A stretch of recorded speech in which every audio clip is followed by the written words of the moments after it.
Bismillahirrahmanirrahim. Assalamualaikum warahmatullahi wabarakatuh. Hari ini kita masuk ke teori permainan, ya, di mana teori permainan ini merupakan suatu model matematika yang digunakan dalam situasi konflik atau persaingan antara berbagai kepentingan yang saling berhadapan sebagai pesaing. Jadi dalam permainan, peserta adalah pesaing. Keuntungan bagi yang satu merupakan kerugian bagi yang lain.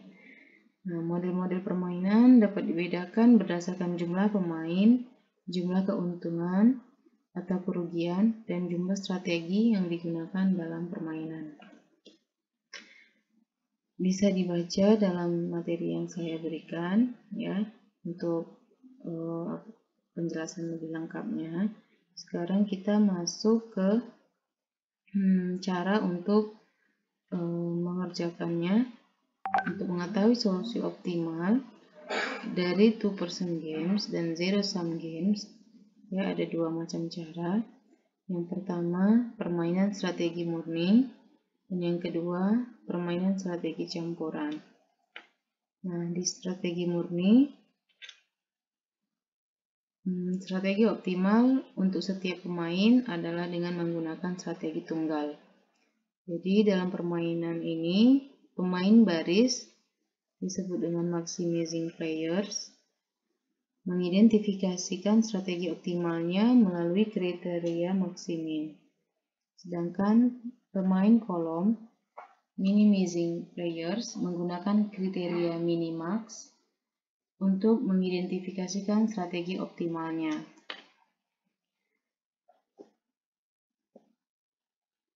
Dalam hal ini, nilai yang dicapai harus merupakan maksimum dari minimax dan minimum dari maksimin kolom.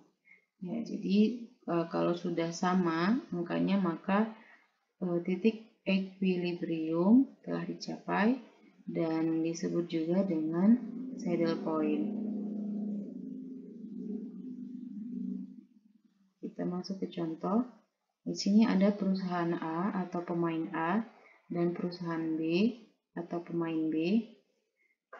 Perusahaan A menggunakan dua strategi, A1 dan A3, sedangkan perusahaan B menggunakan 3 strategi, B1, B2, B3. Nah, kita cari dulu pemain A atau perusahaan A. Pada baris, kita ambil angka terkecil, minimum pada baris. A1, baris A1 angka terkecilnya 1 dan baris A3 angka terkecilnya 4. Nah, kemudian kita ambil nilai terbesar dari nilai minimum baris ini. Angka terbesarnya adalah 4, maka dia disebut maksimin. Sedangkan pada kolom, kita ambil angka terbesar. Angka terbesarnya pada kolom B1 itu 9, kolom B2 8, dan kolom B3 ada 4. Kemudian kita ambil angka terkecil dari angka tersebut. Ya, angka terkecil di sini pada kolom adalah 4. Maka disebut dengan minimax. Nah, jadi ada kriteria maksimin dan kriteria minimax. Nah, di sini bisa dibaca, cari nilai-nilai minimum setiap baris, maksimumkan di antara nilai-nilai minimum tersebut adalah nilai maksimin, ya, yang tadi. Nah, bisa dilihat ya, angkanya 4. Kriteria minimax juga seperti itu. Cari nilai-nilai maksimum setiap kolom. Minimum di antara nilai-nilai maksimum tersebut adalah minimax. Ini dia. Jadi dari tabel di atas, ya, kita lihat titik equilibrium sudah tercapai karena sudah ada ataupun sudah ditemukan titik plana saddle point dengan melihat nilai maksimin dan minimax sama, yaitu 4. Ini dia.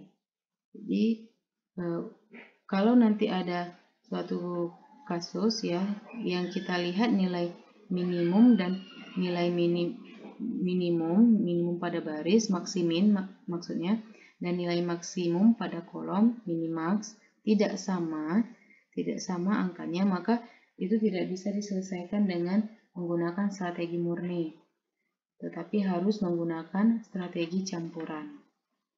Jadi itu tandanya. Kalau berbeda kasusnya, berbeda angkanya, berarti itu tidak bisa dijalankan dengan strategi murni, tetapi harus dijalankan dengan strategi campuran. Jadi untuk video kali ini kita hanya membahas tentang strategi murni. Untuk lebih jelasnya bisa kalian baca di materi yang saya sudah bagikan. Ya, bisa diperhatikan. Mudah-mudahan dapat dipahami dan dapat dimengerti. Jika ada yang masih mau bertanya, silahkan bertanya melalui WhatsApp group yang sudah kita buat ya. Terima kasih. Assalamualaikum warahmatullahi wabarakatuh.